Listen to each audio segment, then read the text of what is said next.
talked earlier about pensions and things, and I don't want anyone out there who has worked for the state to have a misunderstanding about pensions and what your position is on pensions.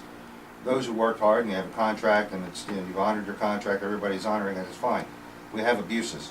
We have a lot of abuses from a lot of points of view. Would you explain? Well, before we go into the abuse, let's state what the facts are. Because one thing about liberty and one thing about America is that we speak the truth. And once you know the truth, Americans were always very practical of figuring out a solution once you know what the truth is. But if you lie, you can never find the truth, you can never fix the problem. Now here's the problem with the pension funds of New Jersey. About 2 months ago, Governor Chris Christie's task force made a report that said that the pension funds only have enough assets to pay 44% of what was promised. That's the good news.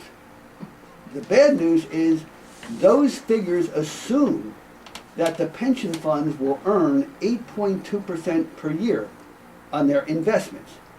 But in fact, even George Soros can't make more than 2% on his investments.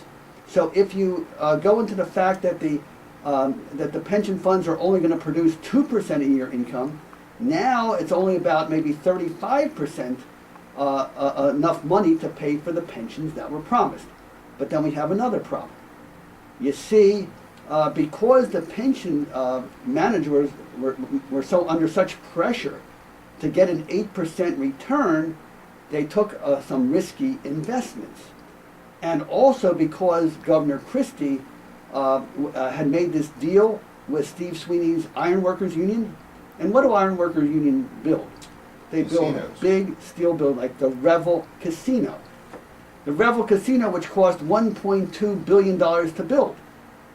Where do they borrow that money from? They borrowed money from hedge funds.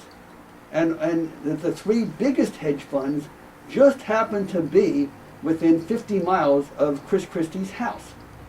And it just so happens that what was the money, who would be dumb enough to invest in a hedge fund that would invest in worthless Revel Casino bonds?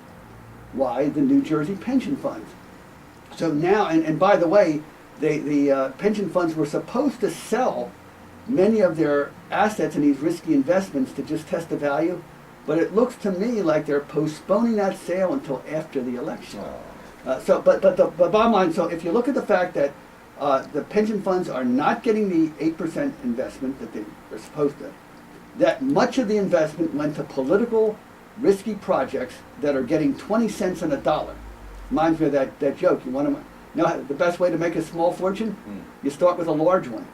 And that's what Christie did with the New Jersey pension funds. All right, so now you have pension funds that are only have enough 25% of enough assets to pay for the pensions.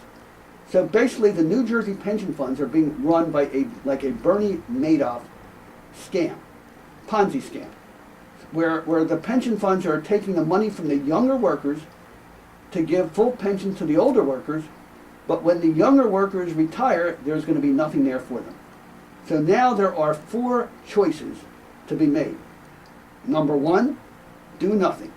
If you do nothing, everybody gets everything they were promised. And so people like, say, acting Governor Richard Cody's brother, Robert, who retired from his $46,000 a year job at age 56 to collect a $98,000 pension. How did you do that? Well, 3 years before he retired, his brother got him appointed to be prosecutor of 3 counties simultaneously to get 3 salaries, to boost his salary to $170,000 just for the last 3 years. So he retires at age 56 or 57, making twice what he ever earned when he was working most of his career. You have 1,500 New Jersey people getting pensions of more than $100,000 a year. The people collecting those pensions are getting far more than they ever paid in. So you have that problem. So do we pay them 100% and then stiff our younger workers by giving them 10 cents on the dollar? That's choice number 1.